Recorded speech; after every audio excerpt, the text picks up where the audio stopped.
अस्सलामुअलैकुम my YouTube members, welcome to the JSW concepts channel. उम्मीद करती हूँ आप सब खैरियत से होंगे। हम अपनी क्लास 10th क्लास की केमिस्ट्री का चैप्टर नंबर 16 स्टडी कर रहे थे, which is about chemical industries. Today our topic of discussion is 16.4 petroleum industry. So let's start our video without wasting our time. सबसे पहले तो पेट्रोलियम होता क्या है। पेट्रोलियम हमारे पास एक नेचुरल प्रोडक्ट है जो कि अर्थ की क्रस्ट में पाई जाती है और ट्रैप हुई होती है रॉक्स के अंदर। पेट्रोलियम का मतलब ही रॉक ऑयल है। ये कॉम्प्लेक्स मिक्सचर होता है सेवरल गैसेस, लिक्विड और solid hydrocarbons having water salts and earth particles with it. ये वाटर से लाइटर होता है और वाटर में इनसॉल्युबल होता है। शॉर्ट क्वेश्चन में वो पूछ सकते हैं व्हाट इज़ पेट्रोलियम, तो आपने इसको अच्छे से प्रिपेयर कर लेना है। नेक्स्ट हमारे पास है origin of petroleum. Petroleum was formed from by the decomposition of dead plants and animals. Petroleum बना कैसे था? ये अर्थ के नीचे, अर्थ क्रस्ट में एनिमल्स और प्लांट्स के डेड एनिमल्स और प्लांट्स की डिकम्पोजिशन से बना था। ये it is believe that millions of years ago living plants and animals in the seas died. बहुत साल पहले समंदरों में मौजूद प्लांट्स और एनिमल्स जो थे वो मर गए थे, उनकी जो बॉडीज़ थी वो डूब गई थी पानी के अंदर और मड और सैंड के साथ सैंड के अंदर दफन हो गई थी। फिर इनकी डिकम्पोजिशन स्टार्ट हुई in the absence of air because of high pressure, temperature and bacterial effects. तो इससे ये प्रोसेस स्टार्ट हुआ और उसको मिलियंस ऑफ ईयर्स लगे for completion. Remains of dead plants and animals convert हो गए थे एक dark brownish viscous crude oil में और ये ट्रैप्ड हो गया था between two layers of impervious rocks. नीचे उन्होंने एक डायग्राम्स के थ्रू दिखाया है कि अर्थ क्रस्ट के नीचे इम्परवियस रॉक्स हैं, हमारे पास गैस, पेट्रोलियम, वाटर, ये सारी चीज़ें मौजूद हैं। नेक्स्ट पे वो बात कर रहे हैं कि being lighter and insoluble in water, कि पानी में इनसॉल्युबल होता है और लाइटर होता है, इसलिए पानी के ऊपर तैरता है। एक ऑयल ट्रैप बनाता है। गैसियस प्रोडक्ट्स जो हैं इसके अंदर वो फाउंड अकोमोलेट हो जाती हैं पेट्रोलियम के ऊपर और found as natural gas. Petroleum is extracted by drilling holes, इसको हम ड्रिल करके निकालते हैं। जब हम कोई भी किसी भी रॉक को ड्रिल करते हैं तो सबसे पहले एक नेचुरल गैस एक हाई प्रेशर के साथ सबसे पहले बाहर निकलती है, उसके बाद क्रूड ऑयल निकलता है गैस के प्रेशर की वजह से। और जब गैस का प्रेशर थोड़ा रिड्यूस होता है तो फिर हम क्रूड ऑयल को पंप आउट कर लेते हैं। क्रूड ऑयल को फिर हम रिफ़ाइन करते हैं रिफाइनरीज़ के अंदर। अब रिफाइनिंग का प्रोसेस क्या होता है? Refining process is the separation of crude oil mixture into various useful products या fractions. It is carried out by a process called fractional distillation. Refining का प्रोसेस जो होता है वो फ्रैक्शनल डिस्टिलेशन के थ्रू होता है। फ्रैक्शनल डिस्टिलेशन का प्रिंसिपल क्या है? ये बेस करता है upon separation of substances depending upon their boiling points. Fractional distillation में हम बॉइलिंग पॉइंट्स की बेस पर सब्सटेंसेस को सेपरेट करते हैं।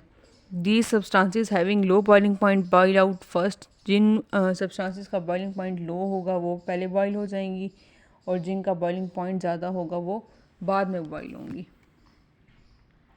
The process remains continue until a residue is left behind. ये प्रोसेस कंटिन्यू होता रहता है जब तक कि कोई रेजिड्यू पीछे ना बचे।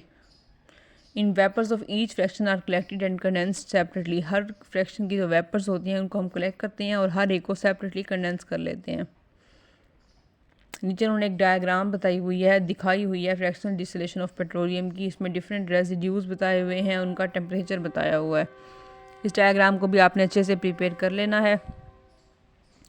नेक्स्ट हमारे पास है क्रूड ऑयल को हम हीट करते हैं in a furnace up to a temperature of 400 degree centigrade under high pressure.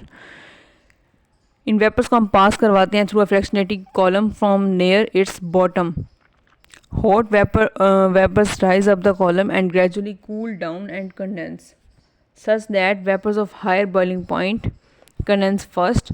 Jin vapours का बॉइलिंग पॉइंट ज़्यादा होता है वो पहले कंडेंस हो जाते हैं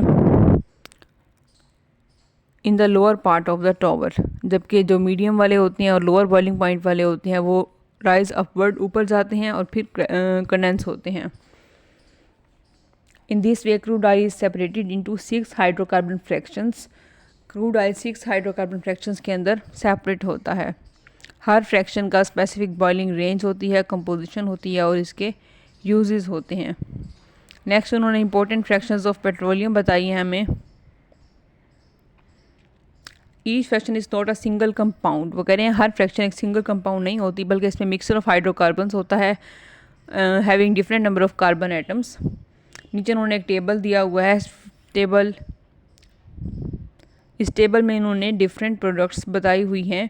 petroleum gas, petroleum ether, gasoline और petrol, kerosene oil, diesel oil और फ्यूल ऑयल। ये 6 प्रोडक्ट्स हैं, क्रूड ऑयल के फ्रैक्शंस हैं। इनकी कंपोजिशन बताई हुई है, इनका बॉइलिंग रेंज बताई हुई है और इनके यूजेस बताए हुए हैं। इन यूजेस को आपने अच्छे से प्रिपेयर कर लेना है, या आपसे हम शॉर्ट क्वेश्चन में भी पूछ सकते हैं कि पेट्रोलियम गैस के यूजेस बताएं, पेट्रोलियम ईथर के यूजेस बताएं। तो आपने इन सारे यूजेस को, इनकी कंपोजिशन को, इनकी बॉइलिंग रेंज को अच्छे से प्रिपेयर कर लेना है।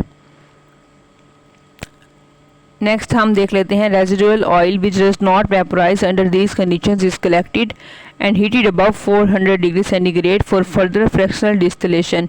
अब जो रेजिडुअल ऑयल होता है जो कि वेपोराइज नहीं होता इन कंडीशंस के अंदर, उसको हम फर्दर हीट करते हैं अबव 400 डिग्री सेंटीग्रेड। 4 फ्रैक्शंस होती हैं रेजिडुअल ऑयल की। लुब्रिकेंट्स, पैराफिन, वैक्स, एस्फाल्ट और पेट्रोलियम कोक। ये भी आपने एमसीक्यू में और शॉर्ट में दोनों चीज़ों में याद रखना है। इंटरेस्टिंग इन्फॉर्मेशन है, diesel fuel is sold in winter in is different mixer of hydrocarbons from the mixer sold in summer. जो डीजल फ्यूल है उसको हम विंटर में सेल आउट करते हैं, वो उसमें डिफरेंट मिक्सर ऑफ हाइड्रोकार्बन्स होते हैं, जबकि गर्मियों में डिफरेंट होते हैं। वजह क्या है कि diesel sets rather like Vaseline at a little below 0 degree centigrade and will not work as fuel.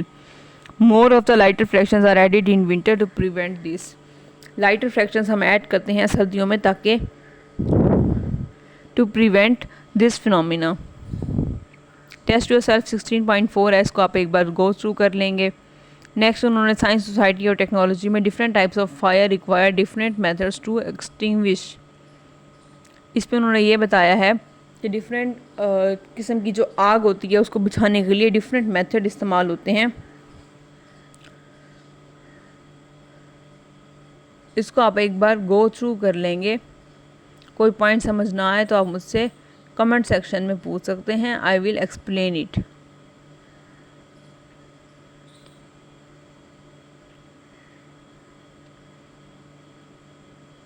यहाँ पे हमारा ये चैप्टर एंड हो रहा है।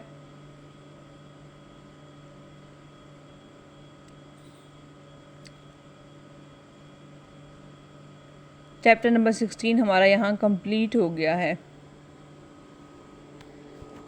आपको कोई भी पॉइंट समझ ना आया हो पूरी 10th क्लास की केमिस्ट्री में, you can ask me in the comment section. I will make a video on that topic और on that problem. I will also reply you in the comment. अगर आपको मेरी वीडियो अच्छी लगी हो तो मेरी वीडियो को लाइक कीजिएगा, कमेंट कीजिएगा और चैनल को ज़रूर सब्सक्राइब कीजिएगा। इंशाल्लाह मिलते हैं अपनी अगली वीडियो में। तब तक के लिए अपना बहुत सारा ख्याल रखिएगा। Take care. अल्लाह हाफिज़।